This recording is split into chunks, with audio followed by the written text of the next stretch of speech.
Good morning, good people. It is your girl, the one and only ashsaidit, ashsaidit.com, ashsaidit.com. Okay, so your girl is headed out.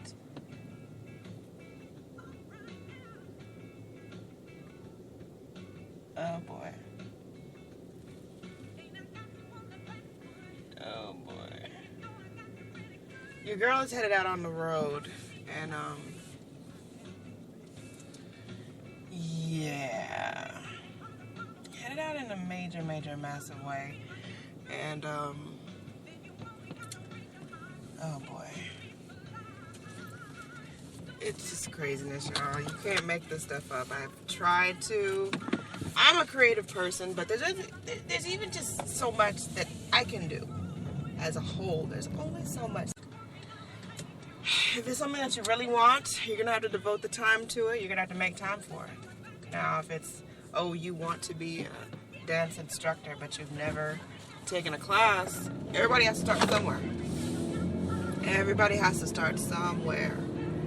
And everybody has to start somewhere. That's just point blank period. You've got to make it happen.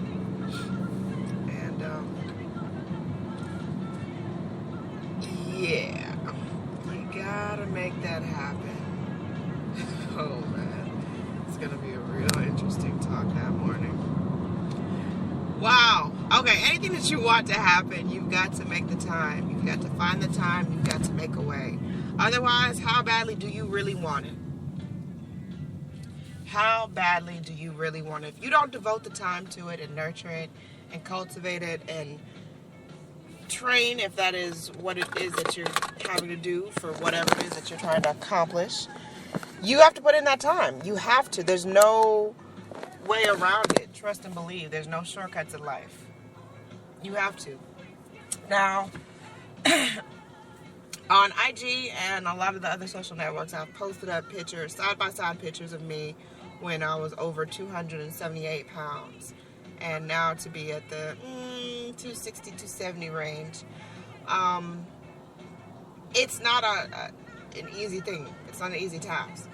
And a lot of people have been hitting me up, have been emailing me, have been inboxing me and asking me, yo, Ash, how did you drop all that weight? You know, you was a big girl. You was a big girl.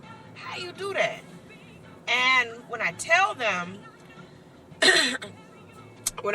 that it's about dedication, it's about discipline, it's about determination and execution of a plan, they look at me like I got three heads.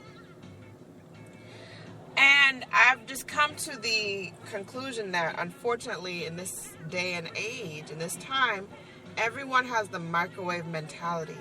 And they think that, oh, well, I want to lose weight and I want to lose weight overnight. Well, given that our bodies were not constructed to drop massive amounts of weight overnight, if you were to lose all the weight that you're supposed to lose in one day or one night, your body may go into shock. Now, I'm not talking about liposuction or anything of that nature, because, of course, those are procedures. Sorry. Of course, those are procedures, done at a hospital. But if there was a magic bean or this specialty drink that will make you lose weight overnight, I would question its authenticity. Because at the end of the day, like I said, our bodies were not constructed to lose massive amounts of weight fast. When I was losing my weight, I didn't know it. Because in my mind, I already had an idea of who I was and what my body looked like. And I didn't really, honestly and truthfully, I really didn't look in the mirror much. And I just kept wearing the same clothes. All of my clothes, my whole wardrobe was like really, really huge. But then as I started to try on some of my clothes, and they were really baggy, and there was actual like length to the slack onto my pants and shirt, I was like, wait a minute, hold on, what is going on? And it was because I was dropping the weight and I hadn't known. It was not an overnight thing. And I don't want people to think that oh, Ash dropped the weight, so it must be something super easy. It's not. It's hard as hell. It's probably the hardest thing that I've ever had to do. It really and truly is. Because going back to the pictures that I posted up on social media, one of them was taken back in 2006. And the latest one is this year's picture. But back in 2006, I was actually I think I'd graduated by that time. Yeah, I think that was really after graduation. And I was tipping the scale at 200 pounds. And that was a lot of weight for my frame. Somebody would say too much weight for my frame. It really was. But I was just kind of, I was really just kind of hanging in the balance that way. And just allowing things to transpire that I shouldn't have. I wasn't exercising regularly. I was skipping meals. I was a typical college kid. I was getting work done. My final presentation was crisp. But I wasn't doing the right stuff for me. And unfortunately, from that point up until 2010, I really just had done a number on my body. And I didn't even realize it. I just got used to being the size that I was and thinking that was normal. I never even looked at a scale. Not because, I think I didn't go and look at a scale because I was just really, I was embarrassed. I was ashamed that I had gotten so big. And I didn't want to,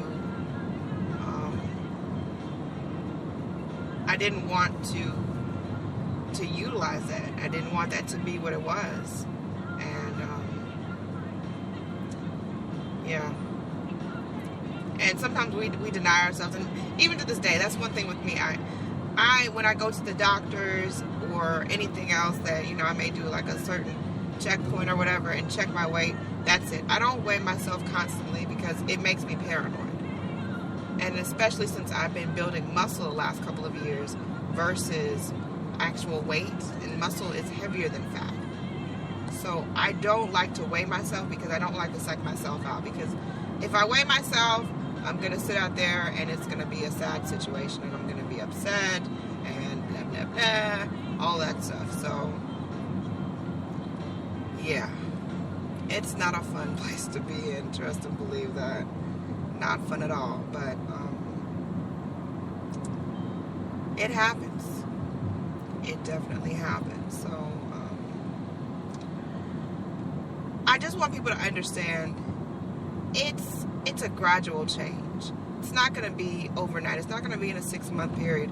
Matter of fact, I would say even do not put a time frame on your loss, your fitness goals. Do not put a time frame on it, because when you put a time frame on it, and everyone's body's different. Everybody's body reacts to stimuli different. If you put a deadline on it, and you don't meet that deadline, you're discouraged. You're sad. Oh, you didn't meet the deadline. You failed. And I never wanted to do that to myself, so I didn't purposely. I had technically a deadline over my head because in order for me to join the Army, I had to be a certain weight. So for that goal in particular, I was able to psych myself out and to keep up with my weight on a regular basis. And it was very odd for me because I hadn't been doing it. I really hadn't done it in years. So, yeah, that was that. But back to Ash and the late 2000, from 2006 to 2010, I hadn't done any more acting stuff. I hadn't done any really, excuse me. I hadn't done any acting stuff. I hadn't done any modeling stuff. I kind of had stepped into the background, and that's where I did a lot of producer work for a lot of film companies here in Atlanta. And Paramount Pictures, shout out to y'all for employing your girl. I do appreciate that. So I did a lot of background type work where I was not the talent, and I was totally okay with that. Totally okay with I got into voice work more. After I graduated, and I went for all the major stations and nobody hit me back, that was a sign. That was supposed to happen. Had I gone into one of those major stations, I may not have developed the ashsaidit brand, the Ash Beezy brand. Live with Ash Beezy.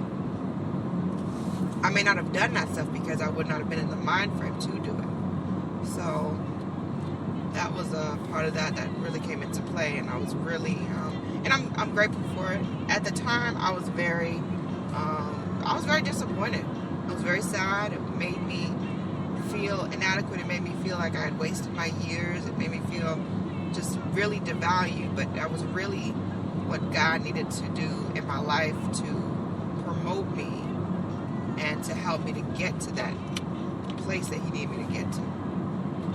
So I spent a lot of those years really in odd jobs. I worked at Horror House. I did retail several times. I did so many different odd jobs. I did call centers. I worked for your major airline here in Atlanta. And then I went to the court system. And by the time I got to the court system, I really wasn't hanging out with anybody. I wasn't taking care of myself. And then I got into the whole mix of the rat race. That's what I call having a corporate job. Sometimes it's the rat race.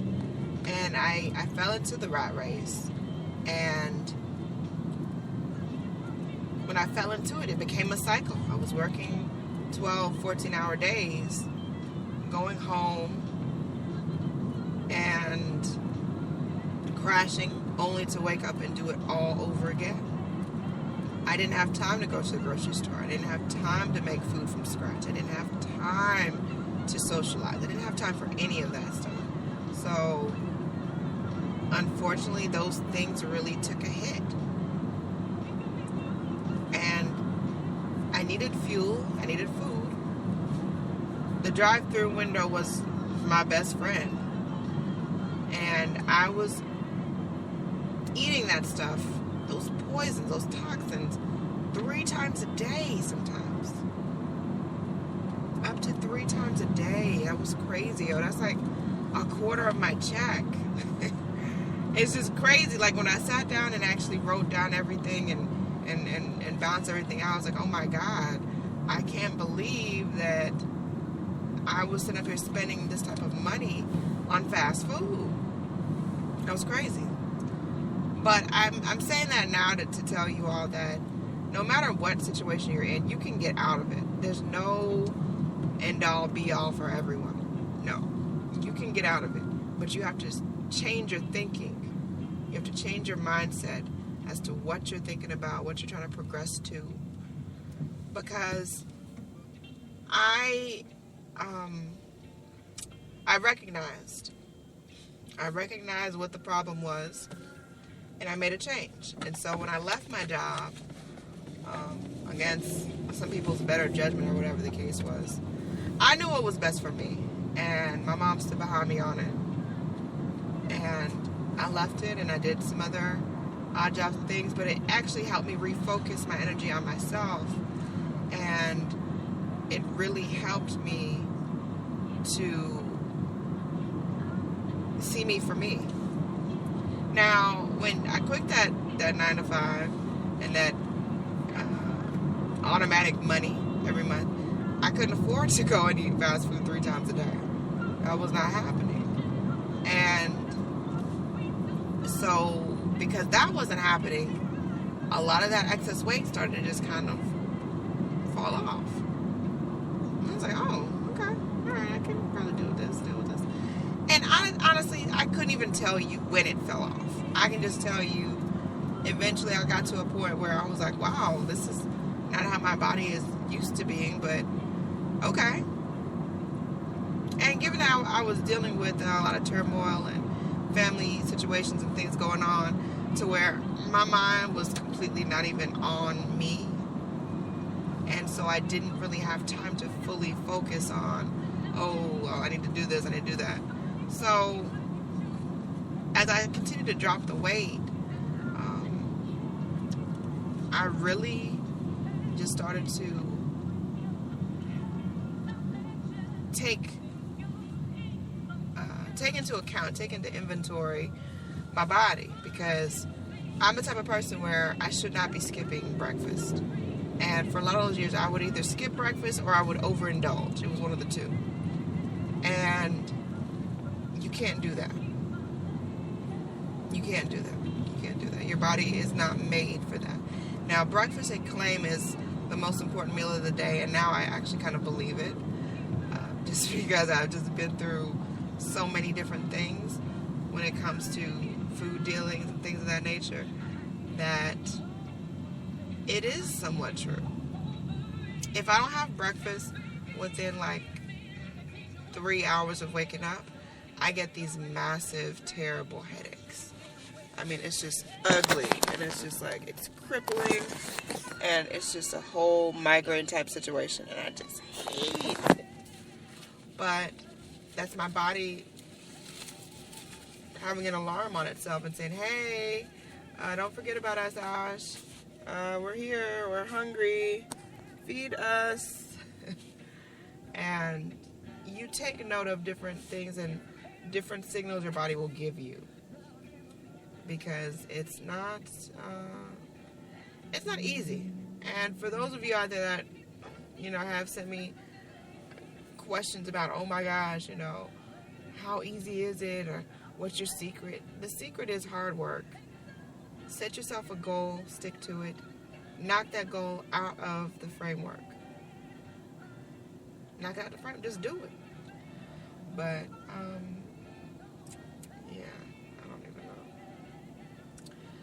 I don't even fully know. So I would strongly suggest that each and every one of you, I can hear my voice, take into account health risk as well, because that was also another factor that made me conscious of my choices.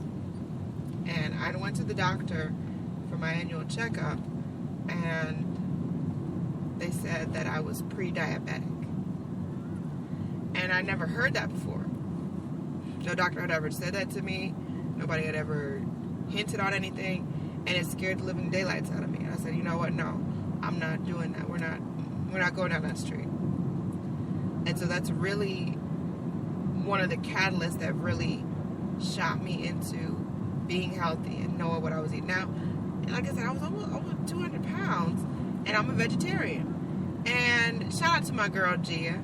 I know Gia doesn't do YouTube much anymore, or social media stuff anymore, but Gia was my girl. And she said something to me that most people would have taken the wrong way. Most people would have been insulted and, snapping their fingers and rolling their neck around and stuff.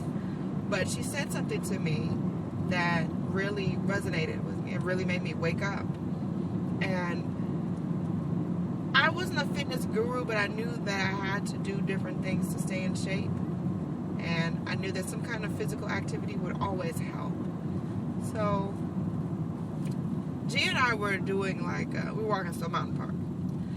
And I'll never forget, when we got back to the bottom and we were sitting talking about stuff, and I was talking about being vegetarian, and she was like, you're vegetarian, but why are you so big? And I just remember being like, wow, that's a good ass question. Why am I so damn big? And it really made me look within myself and really question, why are you this big? If you're vegetarian, you're not eating meat, you're not eating pork, you're not eating chicken. Why are you so damn big? Because I was eating everything else that wasn't necessarily meat, but not necessarily healthy either. Everything I was eating was fried, battered, covered in sugar. All that. My goodness. Pastries, oh my gosh, I love pastries. Sweetness is just, my best friends. Totally my best friends. But, yeah, we are not on the best of terms at this time. I mean, you can have sweets and you can love those things, but you cannot overindulge. You cannot have those things every single day. It's okay to have a donut. Have your donut, enjoy the donut, just savor the donut, all that, to eat that donut, make it the best donut. Just don't eat that donut every single day. You can't do that. You can't. And think that you're going to be successful in your weight loss goals. Go ahead and kick that down the street, because you are not going to reach your goals and succeed if you're eating junk food all the time. You're just not. You're just not. So